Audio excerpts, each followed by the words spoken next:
Hello, everybody, and welcome back to another episode of the CAYACast. Today, you have me again, Gina, and Bradley, your familiar faces, and we are joined by the wonderful Dalin Oliver.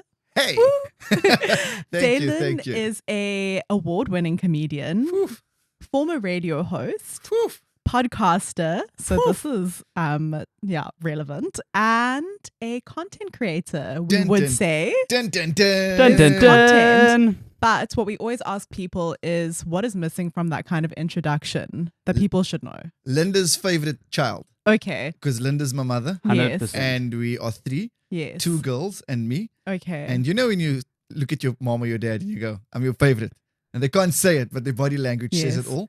So that's the one thing that's important in my bio. The other thing is I'm a retired club cricketer, but I'm an injured club cricketer. Okay. So to give you context, I played some social cricket last year. And I thought I could sprint to the ball. And my brain said, do it. And then I did. And then I pulled a hamstring. And then my 34-year-old body said, yes, you are retired, injured. But that's me in a nutshell. Oh, and I'm married. Almost 9 months. Congratulations. Yes. I should have started with I'm married. Formally married. Formerly married comedian. Well, sir, obviously this is the first time Dalin is on the CAYACast. However, we have been working together on various things for a very long time. In fact, you guys were definitely early on in the CAYA journey overall. You guys have been amazing. Just by the by, like from my first show post-lockdown, stay-at-home comedian, I remember I didn't have a photographer. And then myself and Carl Lewis, we love Carl. And then, shout out Carl, love you Carl. Shout out Carl. Carl's balding more than me, if you don't know who Carl is. And then, and we've done great work with you guys with our sports podcast and so many other things. But then I was like, hey man, can I take some pictures quickly?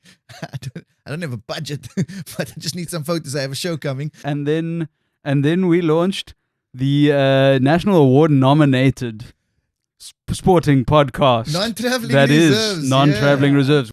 The point of this podcast is having really cool conversations with incredible people that we love and who are doing really cool shit in the Cape Town, South African, and taking that industry overseas and making an impact around the world because we believe in that. And so I think let's take it back to the beginning. You are now a very definitely multi-medium creator, professional creative. With experience in a bunch of different mediums and genres. Where did it all start? Yes, that's a Give people the a good question. You know, the backstory. Dalin. Baby Dalin. There we go. I was born on January the 20th, 1989. Linda's favorite child. Linda's favorite child, Constantiaberg Hospital. My mommy was a teacher. Shout out to medical aid. I always tease about that. But comedy started on the 26th of November, 2010 at Joker's Comedy Club in Athlone. The gig was above the Lincoln Tavern, which is a bottle store.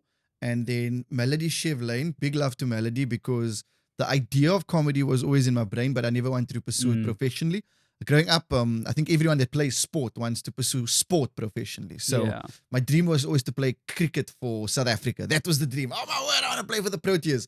And then I captained the Western Province under 19. I grew up at St. Augustine's Cricket Club. Went to 2 schools, South Peninsula High and Wynberg Boys. And then played 2 years in the Province Academy. And all this is important for context, right? So what happens in about October 2010, I'm studying for finals. I did a BA undergrad history and politics for my majors. And then did history honors and then finished my teacher's diploma. So qualified as a maths and history teacher. Yeah. So before all of this, 2010 comes and I'm bored out of my mind. Politics, wow, what a subject. Don't ask me why. And I'm busy studying, and then this thought just happens. And I wish I'd be more, I was more present in that moment to go, that was the seed. I wish I was, but I can't remember why on earth I decided to write down for about an hour. It was probably 1 a.m. I sat down with funny thoughts and assumptions that people have of me. And it's still a core of my routine. Not at the moment, but when I started, it was about, am I white or colored? Because this is things I dealt with when I was at the 2 different schools and playing sport in different spaces. Then it was, I got a confident nose. People think I'm Jewish. This is what they thought. This is not me even stereotyping. This is just questions, that horrible gag, which I die inside when I do, of looking like Vin Diesel who took the expired vaccine. I just die inside. Every time I have to do that reference, I die inside. But this was the base of what I was chatting about, right? And even when I was at Weinberg, my nickname was Snorkel. Because of my beautiful nose, right? And then writing these things down. Woke up the next morning and told my mommy I'm being a comedian. She just looked at me because I was staying at home. She's like, what do you mean? I'm like, I was writing stand-up last night. This is amazing. She's like, go finish your exam. Yes. Done with the exam, came home, just started Googling stand-up comedy spots in Cape Town and then stumbled upon Joker's Comedy Club. At the time, they were running monthly at Joker's Comedy Club, which is above the Lincoln Tavern. Googled some other spots. There was Armchair Theatre, which was running Christopher Steenkamp, rest in peace, Rustam August, Gino Fernandez, Dylan Skews, Kurt Langeveld. A lot of those guys were running that spaces. So I'm now messaging and mailing them and asking them, yo, can I get a spot? And then Melody said, sure. And then a month later, did my first gig, which looking back, I invited all of my friends, which I should never have done. So the place was packed. We had about 70 people in a 40-seater. They were sitting on Black Label crates. They've done out of chairs, drinking long beers. It was one of the coolest underground comedy experiences that I've had because my exposure to comedy was never in a club comedy space. It was always in a theater. So it was at the Funny Festival or it was at the International Fest at that time was still run by Nando's, right? So the Artscape and then Baxter. And then over here, I was like, oh my word, this is so raw. I thought there's shiny lights with red curtains and nice seats. Not a chance. This is the underground. Did 4 minutes, 15 seconds. And then that was the seed that was planted that changed the rest of my life without sounding too cliche. And it's almost been 14 years. Yeah, 14 years this year. Wow. And glad I made that decision. I wanted to drop out of university and my parents said not a chance. They're like, finish your studies. I'm like, what do you mean? This is amazing. Let's stand up. Finish your studies or be demoted to third favorite Yeah, child. third favorite child, right? So then finished my studies and then was very fortunate. I taught for 5 months, but go back 6 months in 2010. It's a very pivotal year because that's the year I entered Good Hope FM's campus DJ search. I was a top 5 finalist and then I won the UCT leg but didn't get involved in radio. But then 2012 came and knew I didn't want to teach. What happened was we went to the Arts Festival, the National Arts Festival. It was then in Grahamstown, renamed obviously, so now Makanda. And I just had this exposure to the arts and I was like, oh my word, is this what stand-up and being an actor or poet or singer is about? There's actually a platform and a space for artists in South Africa to come together for 10 days a year and just do what they need to do in a fairly affordable space compared to a more city-like setting in Joburg, Durban, or Cape Town, or wherever the case may be. And then 2012, touched base with the radio station to say, hey, I'm not going to teach next year. I don't know how this works. I don't know how you get involved. Please let me know if there's any openings. I don't know. Kind regards, Dalin Oliver. And then they touched base with me, some behind-the-scenes stuff. Fast forward, in 2012, got a freelance contract, and then 2013 started on the lunchtime show. And that was 2013. And that was the year that I said, cool, let's give stand-up and radio a proper shot. And yeah, I wasn't ready for broadcasting at the time. Still very new and young and fresh. They took a gamble on me. I think it paid off. I hope so. I'm not sure. But it took me a while to find my voice in radio because radio and comedy is two different art forms. So as much as I'm performing stand-up all the time, radio's time behind the mic, and it means that you speak a lot like now. So then the guests speak more than the hosts. So now I'm gonna go over to you. But that was the base. That was the base. Well, I mean, that's what you being the guest is here for. We're here to ask interesting questions and enjoy your answers. Did you have something you wanted to? Just honestly, Shay, my brain got caught on the Black Label crates. On the Black Label crates. Purely because we drove past a broken down Hilux the other day. Yes. Held up solely on like one of those milk or whatever crates. Yes. Like the full weight's not buckling. And so I was like, those are great chairs. Don't you love South Africa? Yeah, no. Only in South Africa. Yeah, no, that crate. I'm sorry, that's what I took from your entire story. That for me is the best part of the story. No. I'm not even lying to you because the venue was so full, we didn't have enough space. And my friends and I always laugh about it at the time.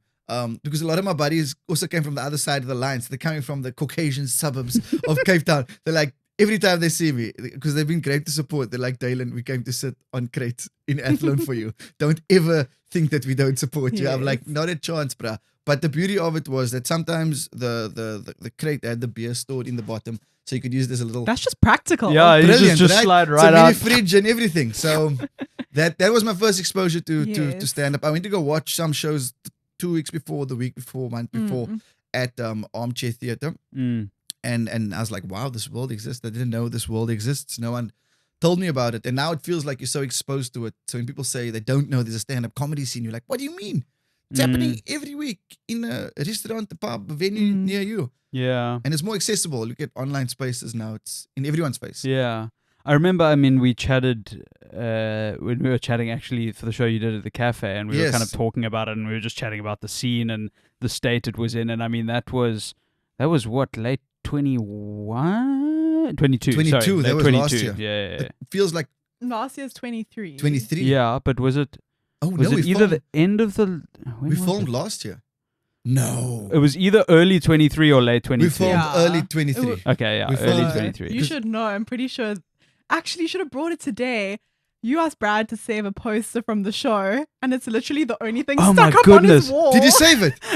I even Thank you. forgot about that until now. Thank You you. have no It's idea. literally the only His poster in my room is because a blank, And me. I'm never blank home. canvas, Nice. and then every time I walk in, it's just this poster. Are you okay with that, Gina? No. It's like, why is Dalin on your wall? Please No, take I'm it off. joking. I'm joking. So I must bring it should- and give it to you. But we were chatting then about how the scene was, and I mean, like, it was still very much recovering from COVID. Yes. And there were so many less things happening, but it does seem that now, especially in the last little while, like, there are more and more places doing like more rooms, more spaces open. So yeah, I mean, like, does that feel like there's been a significant change? I mean, is it back to the like good old days? You know? Yes. How do you feel like things have moved? It's twofold. So the toughest thing about COVID for us as stand-up comedians is obviously that when Uncle Cyril spoke on the Sunday, that Monday, for everyone, we as freelancers got phone calls, got emails, got WhatsApps. We're like, oh my word, it's our lives and livelihood ending. We are live. So I try to take the positives out of everything. But in terms of the industry, the toughest thing for the club comedy industry is we had the functioning comedy clubs in the country closed. So Parker's, which was at Monte Casino, Cape Town Comedy Club, which is at the waterfront, Goliath, which was at Melrose Arch and in Melville. Those establishments still exist and they can operate as satellite institutions, but the actual venues where they were operating closed. So what that meant was, if these venues were operating from Wednesdays to Sundays or Wednesdays to Saturdays or Friday and to Saturday, you have the quality control of the comedy clubs that were now closed. We have a host, a headliner, and an open mic spot where you as a young comic, you aspired to play there. You know what I mean? You as a mid-tier comic or professional comic could go, okay, I'm going to plan my my month or my year now where I go to Joburg for a bit and I can play over 2-3 weeks. This is what I used to do. So crash on my buddy's couches in Joburg and then go play Parkers for a week, then go play Goliaths for a few days. And in between all of that, you would have different gigs happening. So you could fill a 2-3 week calendar with different gigs. The same for Durban, even though they didn't have a formal comedy club that was running on fire at the time, which was Jem Atkins and a few other people. They ran an amazing ship over there. So you could work in the different cities consistently. Now you can, but we don't have those comedy clubs functioning like they were before, right? So the tough part is that the infrastructure that was so well built, I'm sorry, Cape Town, South Africa, Joburg, we had a big comedy pop in the early 2000s. So that infrastructure that was built over those 20 years because of COVID just kind of took it away, right? And now we have comedy clubs that are running, restaurants, bars, different venues across the different cities. In Cape Town, it's found its feet nicely. We've got a great new generation of comedians and they're running rooms, which essentially is important because we need rooms in a stand-up comedy space. I don't run any rooms anymore, and selfishly so, because I'm trying to travel more with comedy, and it's very difficult to be present at specific rooms and give it the love and nurturing that it deserves if you are traveling more. And I went through that season where I was like, yes, of course we're going to run rooms. Of course we're going to try to figure out how to create spaces and platforms. But now if you come to Cape Town and you're traveling or you're based here, you could probably do a gig every day of the week, which is fantastic. From Sunday to Sunday, there's different gigs running across the city, and there's a hunger. And the audience is showing up. They're supporting us, which is amazing. I mean, even if you look at like a festival perspective, you got the Jive Cape Town Funny Festival, which is happening in June and July. It happens every year, and it's the 25th anniversary this year. So for 25 years, it's been creating spaces for the homegrown talent and international talent. And that's a big thing, because those institutions allow for other institutions to exist. It's just infrastructure in different spaces. If it's the National Arts Festival where comics are going, we know, okay, in June, July, there's a Fringe Festival that all of us have access to, which we can go to. So we are in the rebuilding stages, but there's a hunger within the scene and a hunger amongst the comics to want to create the spaces and more that we had before lockdown. And I can't wait for the day. I'm an optimist. I can't wait for the day. Parkers reopens, Cape Town Comedy Club reopens, Goliath and Goliath reopens, and all of those spaces are still running. But the functional comedy clubs that we once had, it's heartbreaking, bruh, when you think about it, because you know the blood, sweat, and tears that those comedians and promoters put in to build those spaces. And now you can go to the waterfront and there's Time Out Market, where Cape Town Comedy Club was. And the first time I went there, I was like, yo, this is a moment. Change. They're selling steak where our change room used to be. This is, like you, as a comic, you feel it, because you need a stomping ground that you aspire to as a comic. And club comedy is the gym. The comics speak about it. It's the gym. It's where you go to stay fit. It makes sure your fingers on the pulse. It makes sure that you have access points to people from all walks of life, all demographics, all age groups. So I always think like comics don't age, because you can go perform in OBS tomorrow as a 50-year-old and you have to be relevant to that generation whose voice is completely different to yours, but your comedy muscle will allow you to adapt. So comedy is in a good, healthy space in Cape Town, in Joburg, in South Africa. And we're all trying to figure it out so that we can have a great functioning industry in 5, 10, 15, 20, 3, 2 next year. You know, that's the thing. I get very emotional when I speak about it, because and you're passionate. it's where we cut our teeth, man. You drive. People always, my friends always, initially when I started, they couldn't understand. So you drive there for free. Now you're open mic. You're like, yeah, it's great.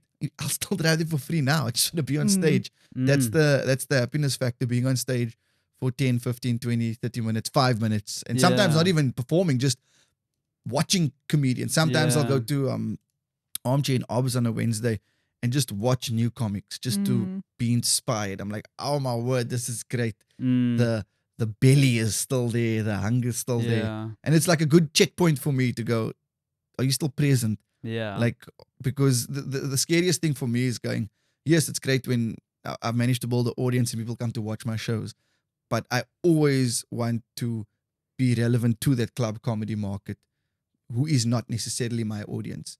So performing in spaces where they're not there for me, they're just there for comedy, and then I can go and they laugh. I go, okay, great.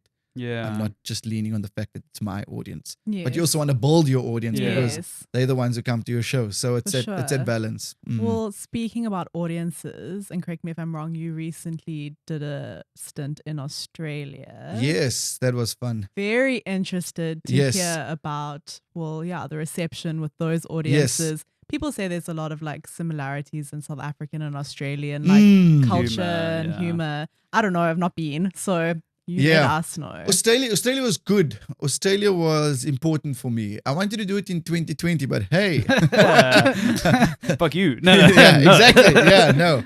But it's good it didn't happen, because 3 years later, I was much more mature as a comedian. Like, you go through seasons. I can't speak for other comics. I can only speak for myself, but I've gone through seasons as a comedian and I've matured in different stages. And I think lockdown was such a crucial inflection point where I found my voice as a comic. So even traveling last year was very intentional and I was ready. I feel like if I had to go in 2020, I wouldn't have been ready. So last year was fantastic. Spent 2 months there. My sister's in Melbourne, so I got to visit there as well, which was great. Nice. But I wanted to spend 2 months there because I wanted to feel the country and the culture. And the way I spread it was I did my own shows in Gold Coast, Brisbane, Sydney, Melbourne, and Perth, and then perform in the club comedy scene as well. So with my own shows, I didn't know who was going to attend. So when I planned it, I'm like, let's just do it, man. And put feelers out. If they come, they come. If they don't come, we'll cry, but we'll be okay, right? And fortunately, they came. A mixture of expats and non-expats. So as a comic now, I'm also going, I don't want to write a South African show and perform it abroad. That's not, for me, that's not the idea of how I want to grow my international brand. I go, yes, I'm proudly South African, but the show appeals to people from all walks of life. So that was 2 months, and I went back to a festival in Perth, Fringe World in Feb. I went for 2 weeks, right? And the reason I mentioned this is because that 2 months and then coming back, I was like, I feel that 2 weeks was so crucial because that 2 months set up the 2 weeks. Like I went, now I know what the show needs to be about. Now I know how to write 20 minutes about Australia and the isms. And now I know when there are South Africans in the show, how to link it to the Aussies. And when there are people from Britain, the States or Canada, how not to isolate them. Because that's important for me to make sure that everyone at the show understands me. And the reason I say this is because we've got so many isms as South Africans, like so many isms. Small guys, we have maths lit. No one in the world knows what maths lit is. We have maths lit. Now you must explain because I was a former teacher. So you know maths. I taught maths and history. Now, what is maths lit to the world? Like, explain it, right? Relevant. You know, it's like vaping. It's not the real thing. It's there, but it's there, right? So small things like that where you just have to. Luis Ogola, his special on Netflix is called Unlearning. And that's the show he was traveling and touring with a few years ago. And when I was in Oz, I was thinking, unlearning. This is what it is. This is what it's about. It makes more sense now. Because you're out of your comfort zone. You can't write for the world. Or in my case, I was in Australia. I can't write for Australia when I am in South Africa. Because everything, the functionality is just so different, man. Small things. I always said South Africa has everything Australia has and more. This is very important for me. I didn't go sell my country out. I was very proud about South Africa. But I always go back home. It's just a suggestion. You must remember that. You follow the rules in the first world. And first world's in inverted commas, right? Because we are first world country as well. We're ahead of the curve in so many spaces from culture, from race, from religion, to talking points, to for example, in Oz, what I experienced was one of the lineup shows called the Ethnic Show. Right, and the ethnic show is with comedians from different ethnicities, and I was laughing. I was like, "What is this? The ethnic show?" They're like, "Yeah, what's the name?" It's an ethnic show. No, this is the ethnic show, right? And then they're like, "What do you guys call it back home?" I'm like, "This is just a normal Tuesday, bro. This is a club. The show. This is the show. This is the show. Comedians from different ethnic backgrounds are here." I mean, we don't even use the word ethnic in South Africa. It's not part of not our. Too much, yeah. Yeah, not too much. Yeah, you know what I mean. So yeah. I've never gone to one of my friends. What's your ethnicity? So we and South Africans, we're passionate people. We speak emotionally with our hands. What I found, the Aussies are very to themselves in their boxes. Because the Rugby World Cup was happening at the time, and we socialize with everyone. If winning or losing, that's how South Africans are. The Aussies weren't like that, right? So also understanding the different states and cities and how they function as a country, that 2 months was important. But it was great. It was boot camp. It was my apprenticeship, my internship, where I learned, okay, this is how different we are. When I say different as South Africans, I just go, everything works differently here. We've got our history, our socio-economic space, the current political space, the way our country's been affected pre-94, post-94. It works differently to other countries. We know the map and the landscape, but we also know everything about the world. We know what's happening. Yes. They don't know what's happening. They don't. They're living in a bubble where I'm like, how do you not know more about the country? The first thing was crime. They're like, is it dangerous? I'm like, my South African response is, come and show you how dangerous it is, and I'll rob you, right? For you, I'll make it dangerous. But then I have to also curb myself because I go, you don't have a reference point to us. You don't have, your only reference point is maybe the media that's smearing our country's name. And I told them, I'm like, you guys go to Bali because Bali's quite close to us or that side of Asia. And I go, you guys go to Bali for holiday a lot, to Thailand. come to South Africa. You're going to have the most amazing time. You're going to meet the most amazing people. You're going to have the best possible experiences. Some of you like it so much you stay and you don't move. That's literally what's going to happen. So come experience what our country is before you have those opinions. Opinions and prejudgments. So even during my shows, that was important. If people said something, I'd go, what do you mean? Tell me what you mean by that. And then we'd work through it. And I also got the nice expats at my show. I'd ask like, when did you guys leave? For the ones who left pre-94, I'm like, times were good. And then you left. So I'd address that let's call it exodus of people who left pre-94 for their own reasons, because they didn't want to chill with people of color. They didn't like the governmental changes. You didn't like the WhatsApp group, guys. Come on, be part of the mixing. It was a new admin. Yeah, they were like, oh no, what is this? So in that way, you go, it's fine, we'll speak about it. I'm not going to make it awkward for anyone, but also I need you to know, and this is important for me, and I think all of us, when we represent our country, we allowed to say things because we live here and we're proud of it, but we don't go speak to the visitors. You know how it is, whatever happens in your home stays in your home. Like if we want to speak about it, we'll speak about it, but when we're leaving the country and the borders, we speak so proudly about being South African and why we love our country so much. And a lot of the expats that were at shows, they miss it, They miss home, they miss food, they miss the culture, they miss the normalities of everyday life, of people, of small things, of knowing your neighbor and the community that we have here and the flavors. Oh my word. For 2 months, I ate food with no flavor. I was like, where's the flavor? I'm like, the white aunties here in South Africa got more flavor.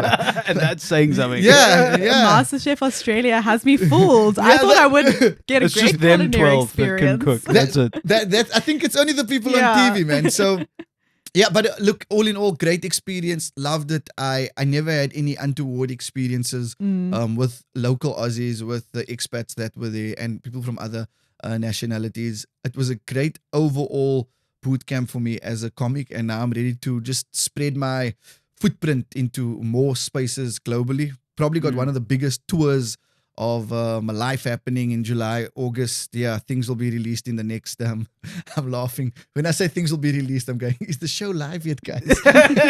Did we send them the right information? By the time this episode is out, the link may or may not be in the bio yet. Please let the link be in the bio. But yeah, that's what it does, and I think it's so important for South Africans. Like there was such a great period last year. So Trikus won UFC, Tyler won a Grammy, Trevor Noah was hosting. Back, yeah, we were doing amazing. We won a sheep shearing competition. We beat the New Zealanders at sheep shearing. That was a real thing, right? Yeah. We won the World Cup again. Bafana. I feel like we didn't pause enough on that. Let's bring all that was a boom. pride. To be fair, our standards were dick high at the time. We were like, you didn't win? You didn't win. Yeah. Not Don't only come one, home. but two. Come now. But they did amazing and so many more achievements. So as South Africans, we go, no man, if we're in the world, we're going to fly. And we draw inspiration from that as creatives, as artists, because we're so far. Like we're far. We're far, and the rand is the rand. So it makes traveling and access very, very difficult. So, and we see it because of social media, but only once we're in it and experience it with other artists, or in my case with other comedians, etc., you go, oh, I am funny outside of these borders. Because you can assume for as long as possible, but only until you're there. And don't get me wrong, I had some night, the first 2 weeks were the funniest because my wife was still with me. We were in Melbourne. We were in Melbourne for the first week and then went to Perth for 10 days. And that first week of doing gigs, I was going, what is happening? And my sister, she's like, "Bro, you're too aggressive." I'm like, "I'm not aggressive. This is how I speak." I'm like, "Yeah, but Australians don't speak like South Africans. South Africans are very in your face and we're passionate people. Whereas the Oz, we don't know boundaries.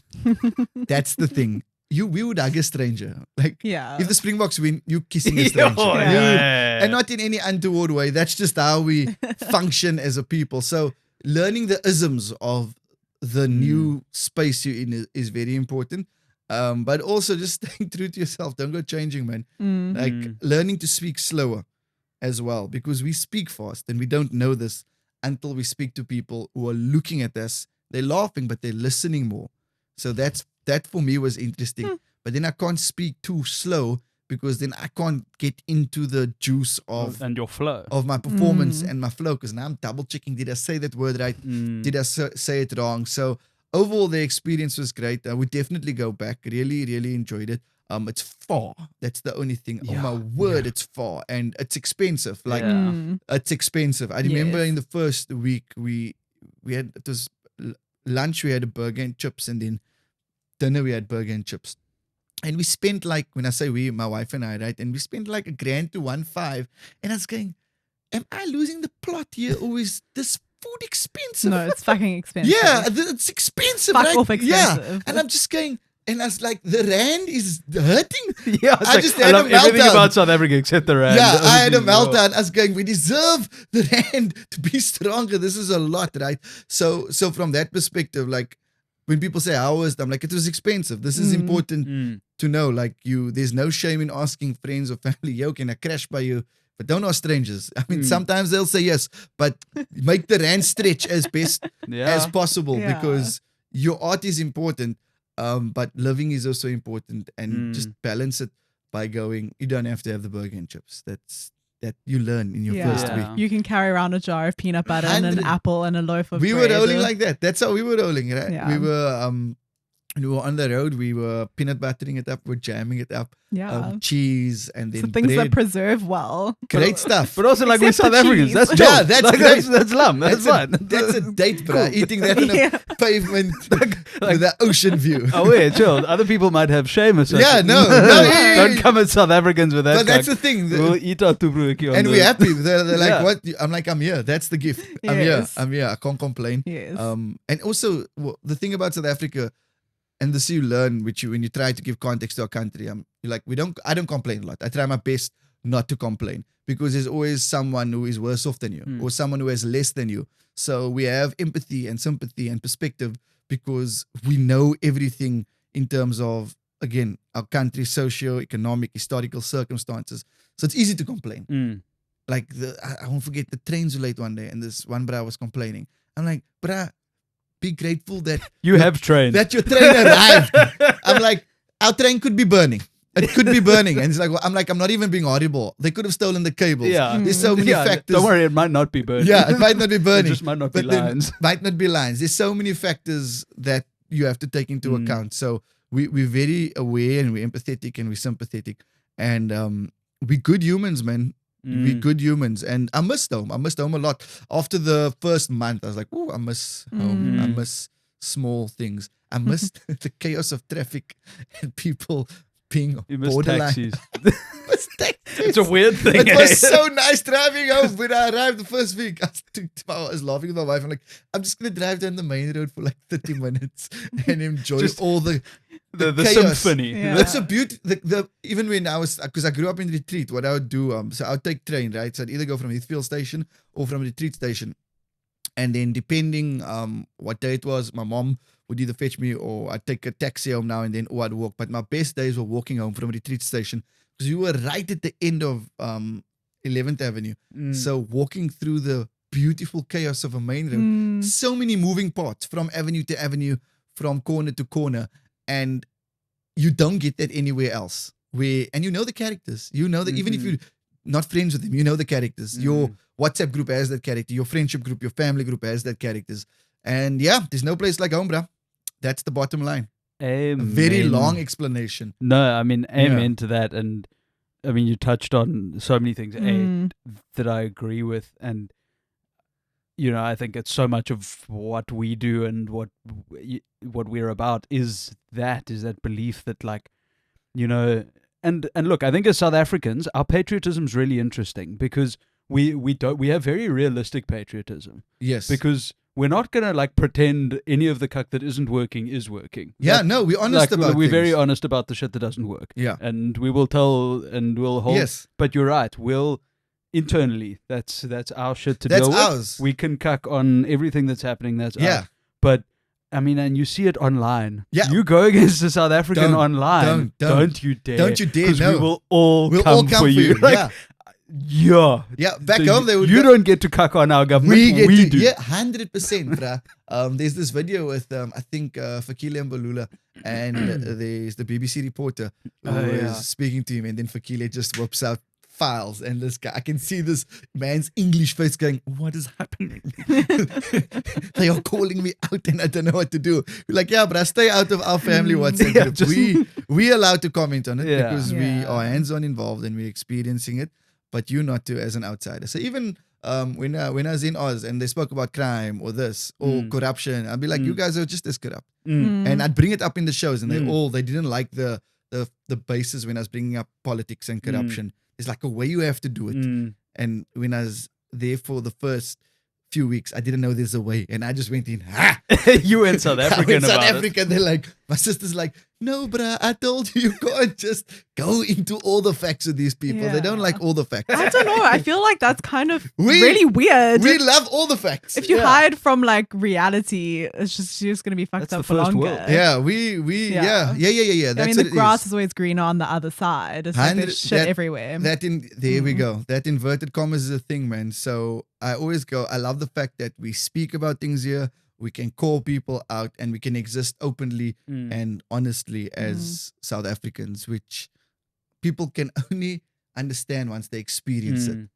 And even being so patriotic, I don't think they understand why we support and love the Springboks that much, or why we support and love our artists who are doing amazing, or our sports teams. So unless they came to a FIFA World Cup in 2010 or came down and enjoyed a holiday, you have to experience us to understand it. If you're watching as an outsider, you're not gonna be able to put your fingers on it. Yeah, I think it's just like seeing South Africans get the like platform they rightfully deserve. There we go. It's just like a moment of like, we knew it was great. Yes. Like there's no lack of talent or that kind of thing. It's just getting them out there. So back to my point earlier, that's what I was saying. So we're far, right? So if you look at it geographically, we like, if you're coming to South Africa, you're only coming to South Africa. Although most maps are skewed. So actually I'm questioning about how far we are, but I know we are far. Right. So the reason I say that is we're not like a layover city, country. Yeah. So Dubai, okay, then you can go X, Y, and Z. If it's London, England, then Europe, X, Y, and Z. So because we're so far, it also makes traveling expensive. It also makes accessing the world with your art and business more expensive. But there's social media, so the world has become smaller. South Africa is a fantastic hub for so many spaces, man. We're growing economically from a tech space, etc., etc. So there's more global touch points with us, which is important. And the world is hearing our name more often. And I think they're scared of us. Like, they must be scared. We're so good. We're so good with so little. Like, we're so good with so little. Like, and we fly and flourish at it. If you look at our Olympians, our sports stars, our artists, when they're thriving on a global scale, if the world knew the journey that they had to get there, they'd be like, oh my word, we should be getting behind this person or behind this team. So at least over the past 5 to 10 years, there's been more growth in more spaces. And that's important because if there's one of us there, it means that it will open the door for the next person and for the next person. So even if it's someone who's not in our industry, I'm like, yeah, but there's a South African there. They must just know that our country is there. And then if you travel, people go, oh, you guys are the hardest working people wherever you go, whatever country, and they have experienced South Africans are like, oh, you guys are hardworking. And we're like, yeah, that's normal. Yeah. It's not hard work for us. This is normal. This is how we exist. There's no choice. You must plan it, and that's the only plan, and figure it out from there. I mean, sure, 100% agree. And I think that's, and it's one of the things that's most exciting to me about the digital age is that finally, like, as a South African, you can be seen by anyone in the world. And, 100%, the fact that we and I say this to people often, like music industry, comedy, whatever creative industry, and then I think beyond into tech, into where we are again, and rightfully so, and we don't talk about it enough. There are international thought leaders and experts that are South Africans in so many spaces. And it's the hardworking, it's the problem solving, because in South Africa you learn how to make a plan. You make a plan. You make a plan. You figure it out. Like no does not mean no. No, sort it out at all. Yeah. Like, case in point, so I'm busy planning my next trip, and there's a few cities that I'm finalizing, right?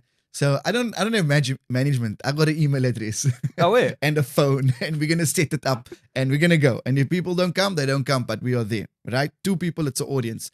So even a small thing, we've all existed in tough spaces here. So from a comedy perspective, if they go, oh, it's a tough room in the world, you're like, yeah, but we've played tough rooms at home, and we've played tough rooms across culture, color, religious lines. So we've been prepared for the adapting part. So we've been adapting our entire lives, and we're still adapting. So when we need to adapt to what's out there, let's call it outside of our borders, we're like, yeah, it's fine. It's normal. It's normal to us. So and I'm emailing people, no one's getting back to me. I phoned these people. I'm like, hey, how's it? And I was laughing because you can hear them going, oh, flip, they're phoning from South Africa. I'm like, yes, I sent, yes. They're like, yes, we saw the mails. I'm like, now can you reply to the mails? So I don't have to spend these fucking international minutes. I'm spending money on this call. But I need you to reply. Thank you. They were very nice. But I was going, that's South African. We're not going to wait for that response. We're going to go, what's the 3rd, 4th, 2nd, 5th, 9th option? Yeah. And after exhausting all options, if it doesn't work, I always go, then it's fine, because you know you've given everything. If you've given everything and it's a failure, it's a success, because you've tried to create the space for it to work.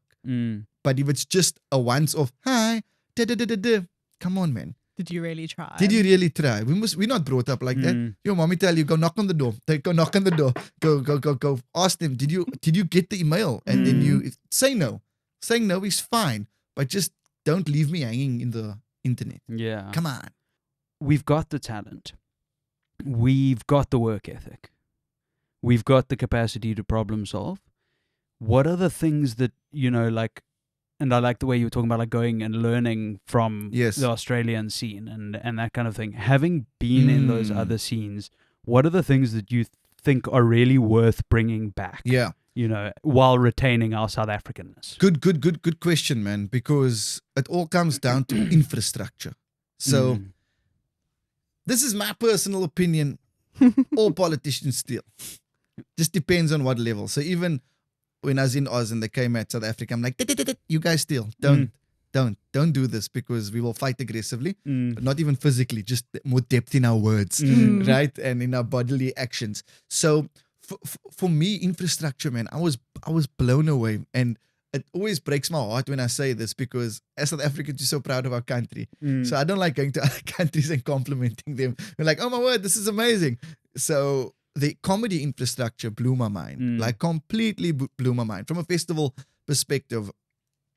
So Fringe World, that's the festival that kicks off in Jan. That's in Perth.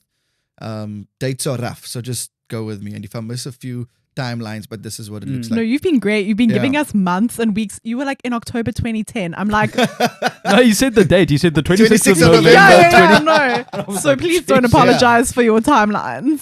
So the first 4 or 5 months of the year in Australasia, so we go Australia and New Zealand, that's festival time, right? So from a stand-up comedy perspective and infrastructure, it's January 20 to Feb 20. That's Fringe World Festival. There's more than 500,000 people coming to watch shows during this time. It's open access, so it means anyone can apply to it. It's a fringe fest. Any artist from all backgrounds, whatever box you're in, that box is catered for.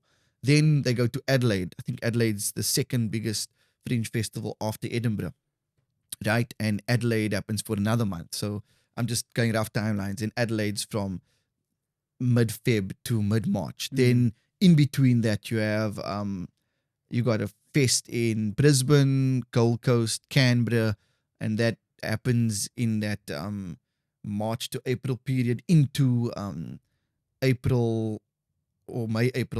It's Sydney and Melbourne, right? So that first 4 months of the year, there's dedicated stand-up comedy festivals, from fringe festivals to international comedy festivals, and then it's going into New Zealand. I think it's into Auckland. I'm not too sure, right? But from an infrastructure perspective, as a comic, that is a dream. That is a dream. So even when some of the guys complain, I'm like, yo, man, don't complain. We're trying our best here. This is the thing. We're not trying in South Africa. We are 100% trying our best. But in terms of infrastructure, that's festivals you and I can go to as maybe comedians who are still figuring it out as newcomers, as professionals, and go, I'm on the road for 4 months Yeah. and I'm going to go work and figure this thing out. In South Africa, the toughest part is our one big open access fringe festival is a National Arts Festival, which runs for 10 days of the year. And obviously there's numerous festivals that exist in between all of this, but you're going, imagine we just had 3 more open access fringe festivals. When I mean open access, I'm going, if you want to rent a professional theater in one of your established cities, or when I say established cities, I mean established comedy cities, right? So any city, any functioning city in South Africa, hiring a professional theater is expensive. There's a lot of money for hiring costs. Then you're still having the marketing side of things. Whether you're going digital, you need a budget for that. Whether you're going print, you need a budget for that. If you're going to go street polls, etc., you need a budget for that. If you're going radio, you need a budget for that. Whatever PR, you need a budget for that. Now, if you're going to an open access fringe festival, you're applying for a festival which is going to give you good, affordable rates as an artist, but also it's going to give you hiring costs that you will get nowhere else. Yeah. Right. And for me, that's why National Arts Fest blew my mind. They're actually celebrating 50 years this year, and they've been creating amazing platforms and spaces. But when I initially went, I'm like, oh my word, if I apply for my first hour over here, first hour show, I can perform 8 shows in a row. That's 8 hours of stage time at much less the cost that if I hire a professional.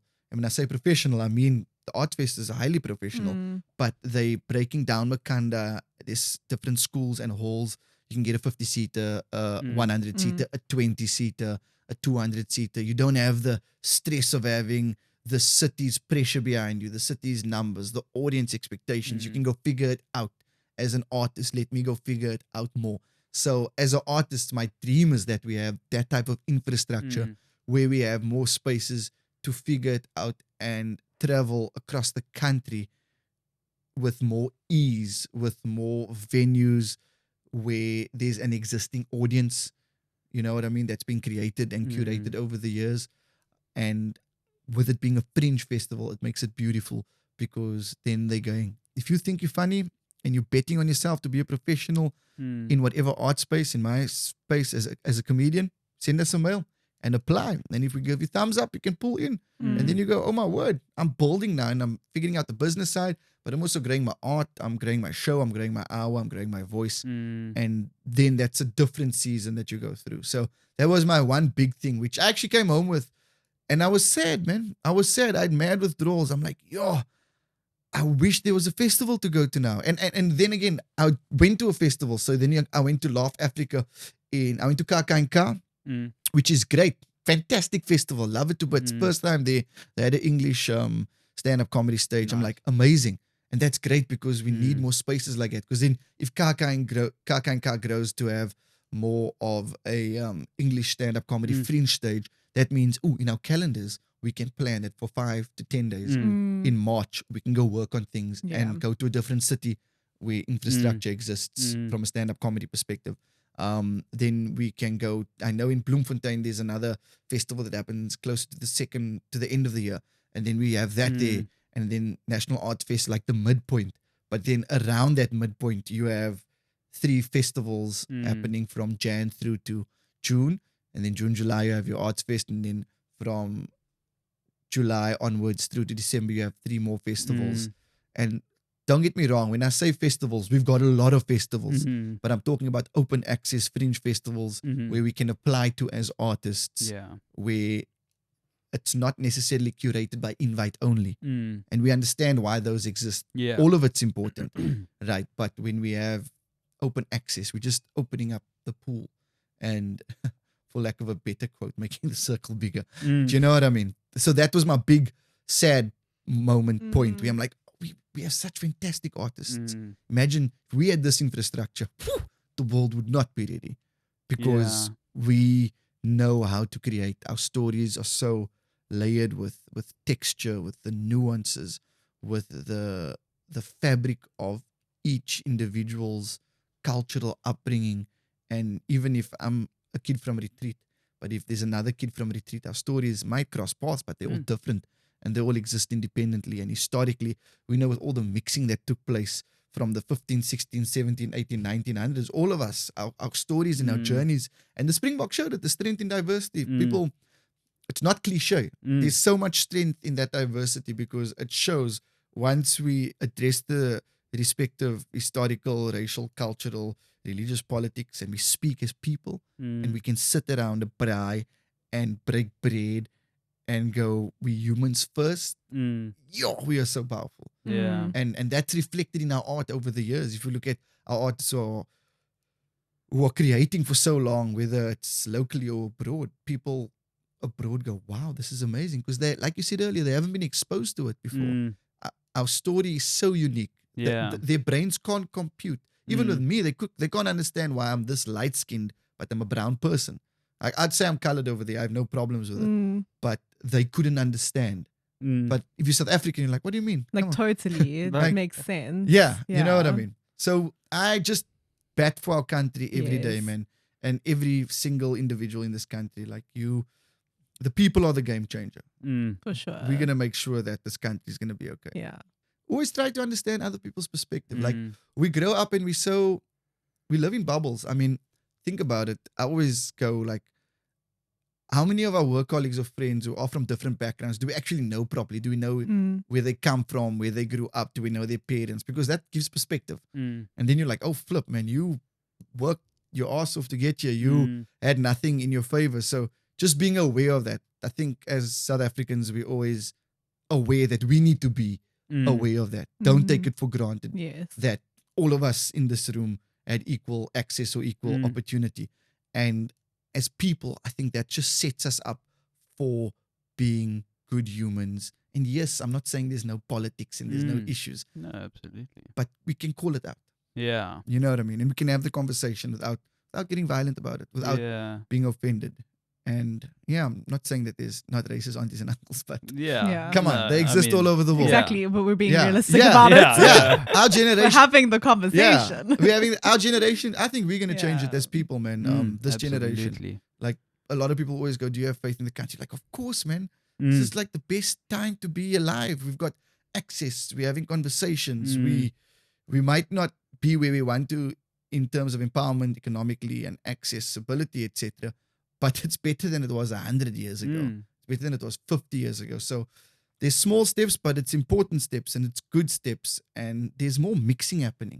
Do you know what I mean? So when there's more mixing and integration happening, you're breaking all the stereotypes to go, oh, you guys, you aren't like that. You're like, no, but culturally, there's a lot of isms. Like I always say, I was laughing when I was abroad. I was going, Thailand, because I was going, finally, there's an international reference point for a colored person. Like, guys, we've had it. But when I say the first world, I go in the USA, because unfortunately, the USA is still seen as the media touch point for the world, which it shouldn't be, but that's what it is. That's what Hollywood's created. Crazy place. It's wild, eh? Yeah. So, I mean, it's just good branding. They literally like branded it well. Yeah, that's it.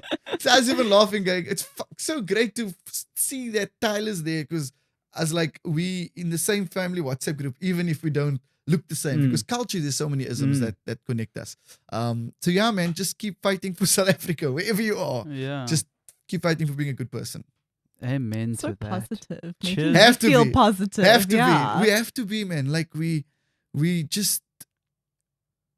have to be. We in a space where, for me, I always go, we're doing things that our parents and our grandparents could never have dreamt of or never have done. We also, I remember my sister, she was at UCT in the 90s, and she was always teasing me, going, that's like my first touch points, interaction points with white people. I was going, yo, that's wild. I've been dealing with and mixing since small because of sport, right? So we all have different spaces. And as South Africans, a lot of people go, oh, it's not about race. You're like, no, you just need to be aware, right? So even when I was exposed to these spaces, when I changed schools from SP to Heimbach Boys, I'm like, flip, but I didn't know this world existed. And then that creates a new perspective and understanding. And then as a colored kid from Retreat, I grew up privileged compared to my neighbor or the bra across the road because of my daily access points compared to them. So it's just being aware of the spaces you're in and the people you're interacting with. Yeah, and I think, like you said, like just trying to make a positive impact, and 100%. if that's the direction you're heading in, I think it's very Yeah. hard to move with a good intent to moving in the right direction. My last question to you, and we finish the recording off Yes. every time with this because we also love lekker local South Africans, is Yes.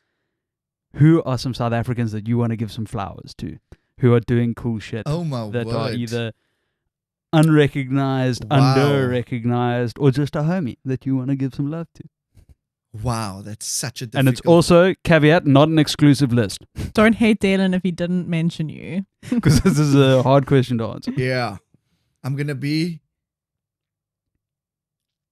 Or groups. so boring when I do this because I'm not going to give names. That's fine. But this is why I say so. So a lot of the times, because we work in media, people come to us and go, we love your work. We love what you do. It's something that we would like to do, if not in a stand-up comedy space, if it's in an artist space, etc., etc., etc. And then they go, who's your inspiration? Who's your heroes? Who's the people that you must give flowers to? And this is legit. And I'm not just saying this because it's camera. As South Africans, we must give flowers to the moms and dads who are waking up every day to give their children a better future. Because that's how we exist over here, because our parents went, we're going to work hard to make sure that even if we don't have the respective access now, our kids are going to have the access, and then they're going to create for their kids. They wake up every day honestly to go work for their families. Like for me, that's always the biggest thing. And that's why I say you can't complain. You know what I mean? Like I used to work breakfast radio, so I'm up at 4:35, 4 o'clock.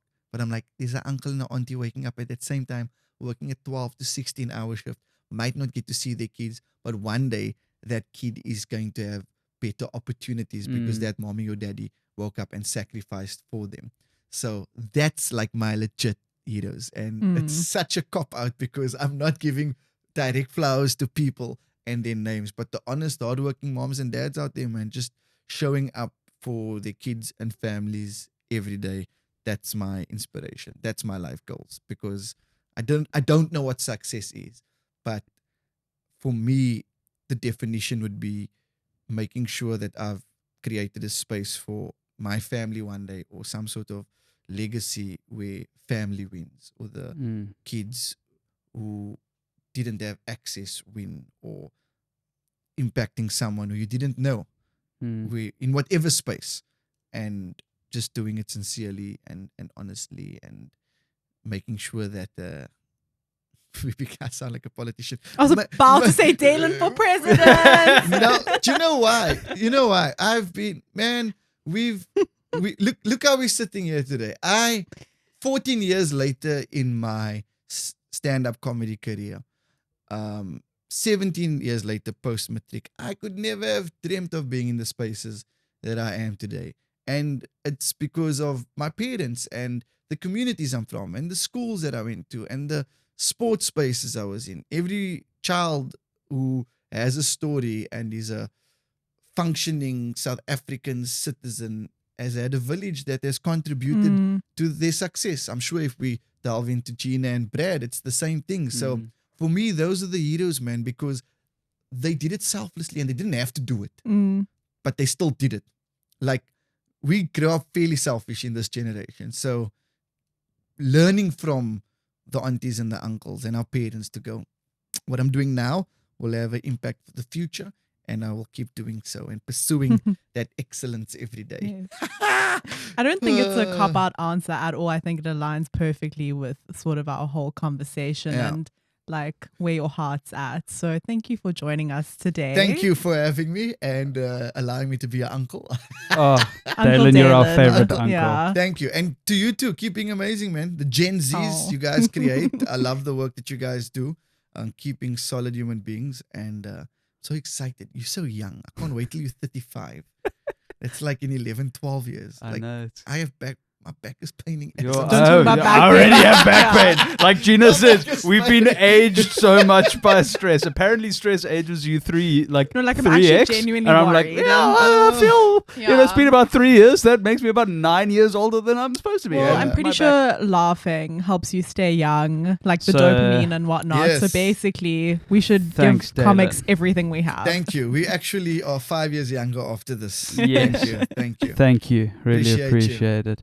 Thank you so much for Bye, watching. guys. Make sure you like and subscribe and share this with all your friends. Much love. Bye bye. Away.